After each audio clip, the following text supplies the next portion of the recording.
اللہ تعالیٰ اپنی مخلوق میں سے ان پاک نفس مخفی فرما برداروں کو پسند کرتا ہے جن کے بال پریشان، چہرے خاک آلود اور شکم بجز کسب حلال کے بھوکے اور لاغر ہوتے ہیں۔ وہ ایسے لاپرواہ ہوتے ہیں کہ اگر بادشاہ بھی ملے اور ان سے ملاقات کرنے کی اجازت طلب کرے تو وہ اجازت نہ دیں۔ اگر مالدار عورتیں نکاح کرنا چاہیں تو وہ نکاح نہ کریں۔ اگر غائب ہو جائیں تو کوئی ان کو تلاش نہ کر سکے۔ اگر مر جائیں تو کوئی ان کے جنازے میں شریک نہیں ہوتا۔ اگر ظاہر ہوں تو کوئی ان کو دیکھ کر خوش نہیں ہوتا۔ بیمار ہوں تو کوئی ان کی عیادت نہیں کرتا۔ صحابہ کرام رضوان اللہ تعالیٰ علیہ مجمعین نے استفسار کیا کہ یا رسول اللہ صلی اللہ علیہ وآلہ وسلم وہ کون ہے؟ آپ صلی اللہ علیہ وآلہ وسلم نے فرمایا کہ وہ اویس کرنی ہے۔ صحابہ کرام رضوان اللہ تعالیٰ علیہ مجمعین نے عرض کیا کہ اویس کرنی کون ہے؟ آپ صلی اللہ علیہ وآلہ وسلم نے ارشاد فرمایا کہ وہ بھورے بالوں والا سرمگی چشم ہے، راست قد، ابر کشا، رنگ سرخی مائل، تھوڑی سینے سے لگی ہوئی، نظر نیچی، دایاں ہاتھ بائیں ہاتھ پر رکھے ہوئے قرآن مجید کی تلاوت کرتا ہے اور اپنے نفس پر روتا ہے۔ دو سے تیسرا لباس نہیں، ایک کلیمی تہبند اور ایک کلیمی ردا۔ زمین میں گمنام ہے مگر آسمان میں مشہور۔ اگر وہ اللہ کی پر قسم کھائے تو اللہ تعالیٰ اس کو ضرور پوری کر دے۔ ہاں یاد رکھو اس کے موڈے کے نیچے ایک چمکتی ہوئی سفیدی یعنی برف ہے۔ قیامت کے دن جب نیک بندوں کو کہا جائے گا کہ جنت میں جاؤ، اویس رضی اللہ تعالیٰ عنہ کو حکم ہوگا ٹھہر جاؤ اور سفارش کرو۔ اس کی شفاعت سے اللہ تعالیٰ ربیہ اور مضر جتنے لوگوں کو بخش دے گا۔ اے عمر رضی اللہ تعالیٰ عنہ، اے علی رضی اللہ تعالیٰ عنہ، جب تم اس سے ملنا تو درخواست کرنا کہ وہ تمہارے لیے مغفرت کی دعا کرے۔ حرم بن حیان ایک صاحب دل تابعی اور حضرت اویس کرنی رضی اللہ تعالیٰ عنہ کی ملاقات کا تذکرہ شاہ معین الدین ندوی کی کتاب سیرت صحابہ جلد نمبر 3 کے صفحہ نمبر 49 اور طبقات ابن سعد اردو حصہ ششم کے صفحہ نمبر 181 میں اس طرح درج کیا گیا ہے کہ ابن حیان یا حیان کہتے ہیں کہ میں اویس کرنی رضی اللہ تعالیٰ عنہ کی زیارت کے شوق میں کوفہ گیا اور تلاش کرتے کرتے فرات کے کنارے پہنچا۔ دیکھا ایک شخص تنہا بیٹھا نصف نہار کے وقت دریا کے کنارے پر وضو کر رہا ہے اور کپڑے دھو رہا ہے۔ میں اویس رضی اللہ تعالیٰ عنہ کی اوصاف سن چکا تھا، اس لیے فوراً پہچان گیا۔ وہ فربا اندام تھے، رنگ گندم گوں تھا، بدن پر بال زیادہ تھے، سر مڈا ہوا تھا، داڑھی گھنی تھی، بدن پر صوف کا آزار یعنی پاجامہ اور صوف کی ایک چادر تھی۔ چہرہ بہت بڑا اور محیب باروب تھا۔ فرمان نبوی صلی اللہ علیہ وآلہ وسلم اور تابعی ابن حبان کے مطابق حضرت اویس کرنی رضی اللہ تعالیٰ عنہ کا حلیہ مبارک یہ تھا: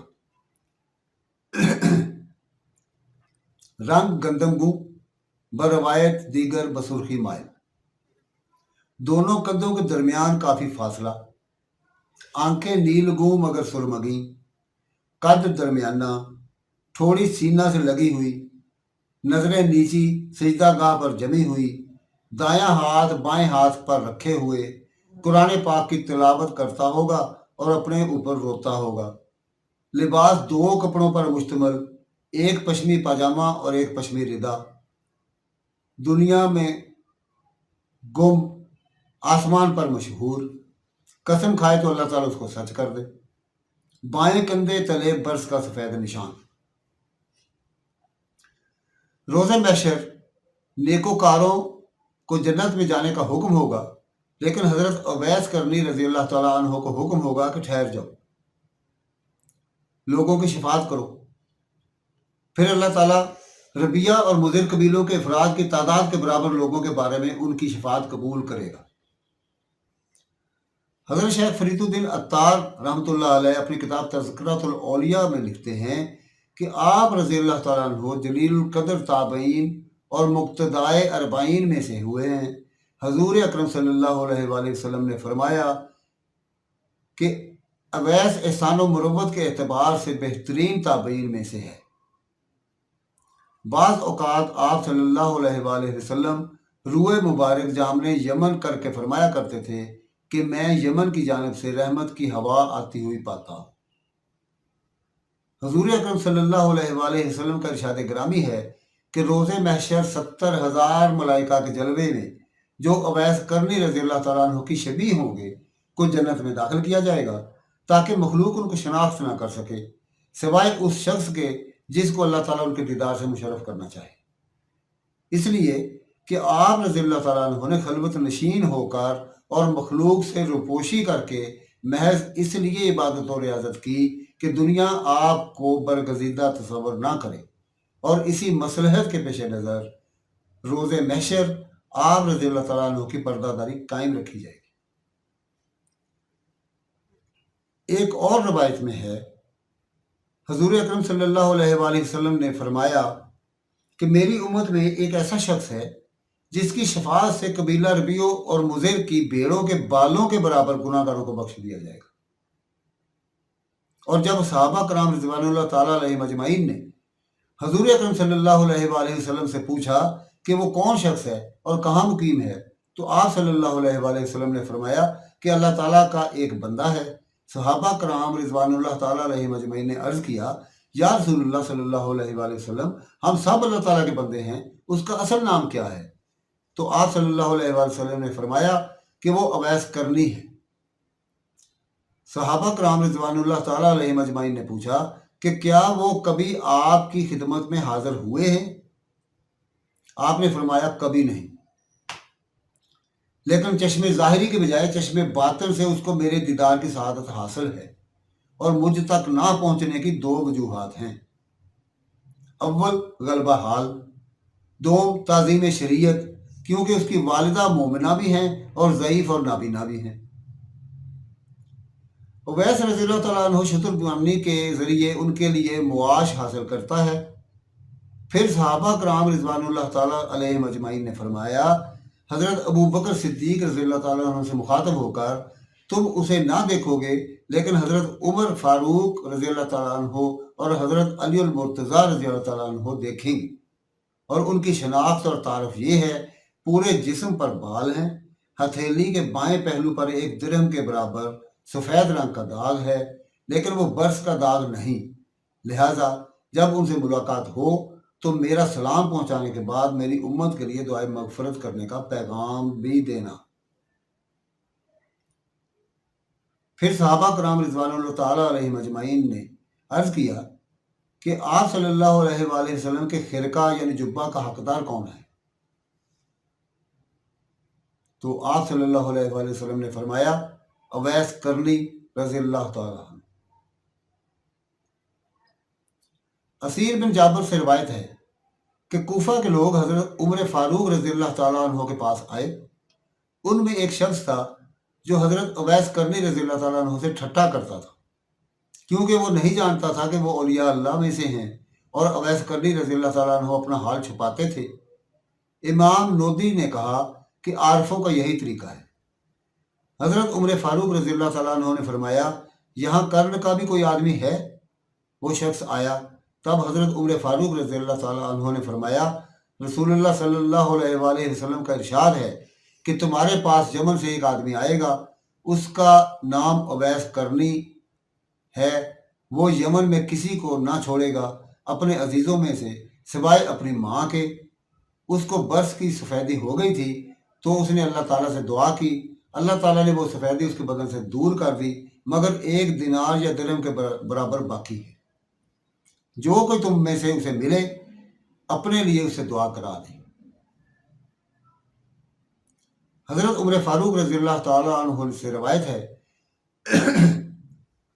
کہ میں نے رسول اکرم صلی اللہ علیہ وآلہ وسلم کو فرماتے ہوئے سنا ہے کہ بہتر تابعی ایک شخص ہے جس کو اویس کہتے ہیں، اس کی ایک ماں ہے اور اس کو ایک سفیدی تھی، جو تم اس سے کہنا کہ تمہارے لیے دعا کرے۔ اسیر بن جابر سے روایت ہے کہ حضرت عمر فاروق رضی اللہ تعالیٰ عنہ کے پاس جب یمن سے مدد کے لیے لوگ، یعنی وہ لوگ جو ملک سے لشکر اسلام کی مدد کے لیے جہاد کے لیے آتے، آئے تو وہ ان سے پوچھتے تم میں سے اویس بن عامر بھی کوئی شخص ہے؟ یہاں تک کہ حضرت عمر رضی اللہ تعالیٰ عنہ خود حضرت اویس کرنی رضی اللہ تعالیٰ عنہ کے پاس آئے کہ تمہارا نام اویس بن عامر ہے؟ انہوں نے کہا ہاں۔ حضرت عمر فاروق رضی اللہ تعالیٰ عنہ نے پوچھا تم قبیلہ عامر سے ہو؟ انہوں نے کہا ہاں۔ پوچھا کرن میں سے ہو؟ انہوں نے کہا ہاں۔ پوچھا تم کو برس تھا وہ اچھا ہو گیا مگر درہم کے برابر باقی ہے؟ انہوں نے کہا ہاں۔ پوچھا تمہاری ماں ہے؟ انہوں نے کہا ہاں۔ تب حضرت عمر فاروق رضی اللہ تعالیٰ عنہ نے کہا میں رسول اللہ صلی اللہ علیہ وآلہ وسلم کو فرماتے سنا ہے کہ تمہارے پاس اویس بن عامر آئے گا جو یمن والوں کی کمکی فوج کے ساتھ ہوگا، وہ مراد قبیلہ کا ہے، وہ جو کرن کی شاخ ہے، اس کو برس تھا وہ اچھا ہو گیا مگر درہم کے برابر باقی ہے، اس کی ایک ماں ہے، اس کا یہ حال ہے کہ اگر خدا کے بھروسے پر قسم کھا بیٹھے تو خدا اس کو سچا کر دے، پھر اگر تجھ سے ہو سکے تو اس سے اپنے لیے دعا کرانا، تم دعا کرو میرے لیے۔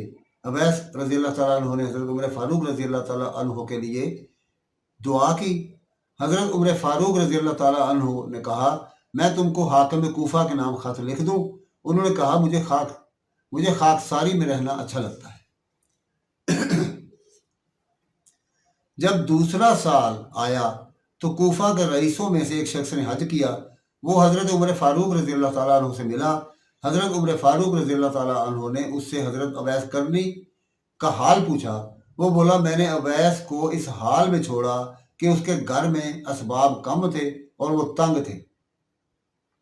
حضرت عمر فاروق رضی اللہ تعالیٰ عنہ نے کہا میں نے رسول اکرم صلی اللہ علیہ وآلہ وسلم سے سنا، آپ فرماتے تھے کہ اویس بن عامر تمہارے پاس یمن والوں کی امدادی لشکر کے ساتھ آئے گا، وہ مراد میں سے ہے اور پھر کرن میں سے، اس کو برس تھا وہ اچھا ہو گیا مگر ایک درہم کے برابر باقی ہے، اس کی ایک ماں ہے جس کے ساتھ وہ نیکی کرتا ہے، اگر اللہ پر قسم کھا بیٹھے تو اس کو اللہ سچ کرے، پھر اگر تم سے ہو سکے تو اس سے دعا کرانا۔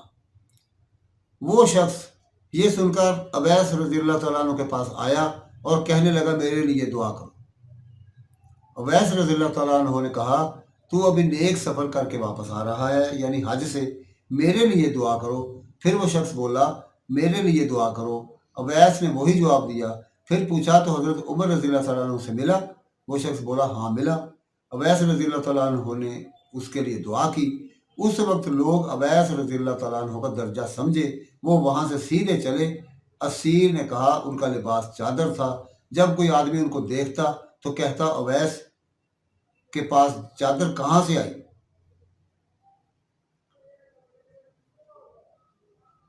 دوستو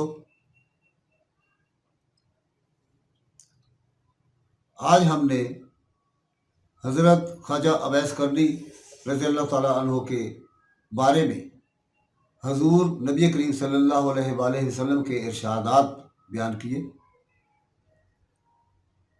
ان ارشادات کی روشنی میں اگر دیکھا جائے تو حضرت اویس کرنی رضی اللہ تعالیٰ عنہ کی جو شان و شوکت، جو ان کا مرتبہ اور ان کا مقام بنتا ہے، اس کو سمجھنے کی ضرورت ہے کہ جس شخصیت کے لیے نبی کریم صلی اللہ علیہ وآلہ وسلم خاص طور پر ارشاد فرما رہے ہیں کہ اس سے دعا کراؤ، تو اس شخصیت کا کیا مقام ہوگا، اس چیز کو سمجھنے کی ضرورت ہے۔ اور اگر ہم اللہ تعالیٰ کی توفیق سے اس کو سمجھنے میں کامیاب ہو جائیں تو ہماری زندگیاں سنور جائیں۔ وما علینا الا البلاغ المبین۔